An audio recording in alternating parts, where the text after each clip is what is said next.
Selanjutnya, kenapa sih kita harus memahami segitiga fraud? Kenapa?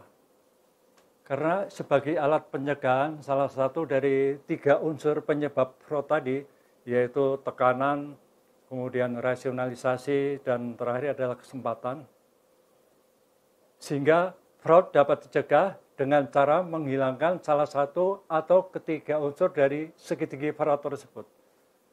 Jadi kalau 3-3-nya itu bisa dihapuskan semua, itu lebih bagus, tapi rasanya agak sedikit sulit. Tetapi paling tidak untuk mengurangi fraud, untuk mengurangi tindakan fraud itu bisa salah satu dihilangkan, yaitu kesempatan.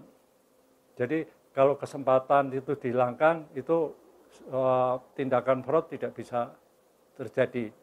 Tekanan dihilangkan, ya mungkin bisa tidak terjadi karena yang akan melakukan fraud itu tidak dalam tekanan, tidak mempunyai keinginan macam-macam. Jadi salah satu bisa dihilangkan, itu fraud tidak terjadi. Internal control adalah suatu proses yang dipengaruhi oleh aktivitas Dewan Komisaris, manajemen, dan pegawai atau karyawan yang dirancang untuk memberi keyakinan yang wajar atas keandalan laporan keuangan. Jadi laporan keuangan yang disajikan itu sudah yang benar, sudah jangan ada manipulasi data atau apa. Pertama adalah keandalan laporan keuangan, yang kedua adalah efektivitas dan efisiensi operasi. Jadi internal control itu harus memastikan bahwa perusahaan, bahwa bank itu sudah berjalan efektif gitu. Efektif itu waktunya sesuai harapan bank, dan efisien operasinya. Efisien itu yang berhubungan dengan biaya-biaya gitu. Jadi kegiatan operasi itu bisa berjalan efektif dan efisien. Efisien dalam arti tidak boros gitu ya. Jadi di sini fungsi internal control itu mengawasi bank ini sudah berjalan efektif atau belum sih? Sudah efisien atau belum? Ada pemborosan atau enggak di dalam operasinya? Misalnya ada suatu unit kerja, kok ini misalnya, ini salah satu contoh aja, kok pemakaian kertasnya banyak sekali, pemakaian tintanya banyak sekali, pemakaian alat tulisnya banyak sekali. Ini kenapa sih? Nah, ini fungsi internal control untuk menilai, untuk mengecek kenapa tidak terjadi efisien.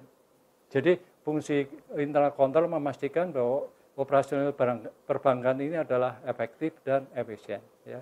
Efektif dan efisien. Kalau efektif itu ya berhubungan dengan waktu. Jadi untuk tugas ini waktunya lama sekali. Nah itu nanti diperiksa oleh pengawas intern. Ini kok waktunya bisa lama sekali, kenapa? Gitu. Itulah internal control.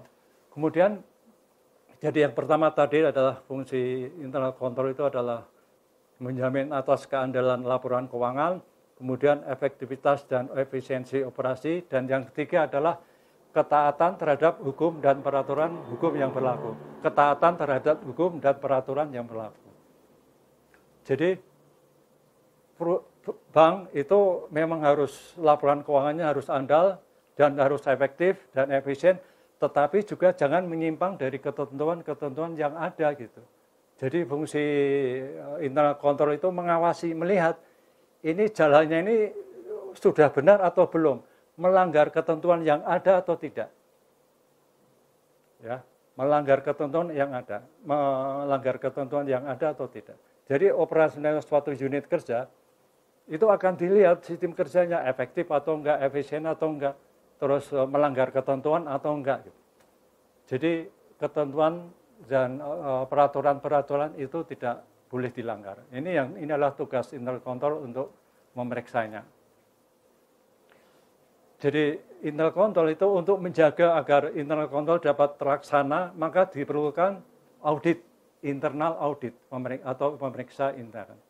Pemeriksa intern merupakan upaya pencegahan penemuan penyimpangan-penyimpangan termasuk fraud melalui pembinaan dan pemantauan internal control secara terus-menerus. Bapak Ibu semua biasanya di setiap unit kerja, katakanlah di suatu cabang, itu biasanya bank itu menempatkan, ya ini tergantung dari masing-masing kebijakan bank ya. Itu ada bank yang menerapkan suatu cabang itu ada internal control-nya. Jadi dia itu yang memeriksa seluruh aktivitas kegiatan yang ada di bank tersebut. Dia itu yang memastikan bahwa operasional bank itu sudah berjalan efisien, efektif, dan yang penting tidak melanggar ketentuan atau peraturan-peraturan yang berlaku. Jadi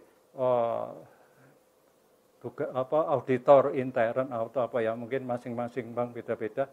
Pokoknya pemeriksa di cabang itu dia memeriksa cabang beserta pembantu-pembantu cabangnya, itu adalah tugas dia. Dia memeriksa di sini ada fraud atau enggak. Operasionalnya sudah efektif, sudah efisien atau belum, melanggar ketentuan atau dia itu tanggung jawabnya dia untuk memastikan bahwa semuanya itu berjalan dengan lancar. Terus kemudian kadang-kadang di suatu bank itu ada kebijakan juga, di kantor wilayah itu juga ada pemeriksa intern juga begitu. Jadi secara periodik itu juga dia melakukan pemeriksaan terhadap cabang-cabang yang ada di wilayahnya. Tentunya berkoordinasi dengan pemeriksa intern yang ada di cabang-cabang tersebut. Fungsi dari pemeriksa intern itu adalah sebetulnya mengingatkan kepada unit kerja kalau terjadi penyimpangan atau terjadi hal-hal yang tidak efisien. Dia itu fungsinya hanya mengingatkan saja. Jadi sebetulnya fraud yang ditemukan, kalau ditemukan oleh pemeriksa intern begitu seandainya ada, itu selalu dikonsultasikan ke atasannya, mungkin atasannya ada di kanwil atau di pusat ya, tergantung dari kebijakan banknya. Diberitahukan bahwa di unit ini terjadi tanda-tanda fraud gitu kan, mengingatkan gitu. Tetapi kalau hanya terjadi penyimpangan administrasi biasa gitu, itu biasanya pada saat pertemuan dengan cabangnya itu disarankan, ini loh saya memeriksa, saya menemukan temuan ini gitu ya. Jadi ini yang bersifat bukan fraud gitu. Jadi kesalahan administrasi atau bagaimana gitu, yaitu dikonsultasikan dengan kepala cabangnya supaya untuk perbaikan selanjutnya. Jadi sebetulnya fraud itu, Bapak Ibu semua, yang ditemukan oleh auditor itu sebetulnya hanya baru bagian kecil aja gitu. Seperti gunung es itu, yang ditemukan itu hanya puncaknya aja gitu. Padahal yang di bawah itu esnya itu jauh lebih besar. Jadi fraud itu ada di mana-mana. Jadi ya, fraud itu ada di mana-mana. Jadi yang sudah ditemukan oleh auditor itu baru sebagian kecil aja gitu. Makanya setiap cabang atau setiap unit kerja itu perlu dilakukan sosialisasi masalah fraud gitu. Kemudian ada juga yang setiap akhir tahun gitu, supaya mengurangi fraud itu kadang-kadang banknya itu membuat seperti fakta integritas gitu untuk ditandatangani oleh setiap karyawan itu. Jadi fakta integritas itu ya isinya apakah Anda sebagai pengurus salah satu vendor, apakah Anda menerima voucher dari vendor dan sebagainya gitu. Dari situ sebenarnya bisa kelihatan gitu ya bahwa seseorang itu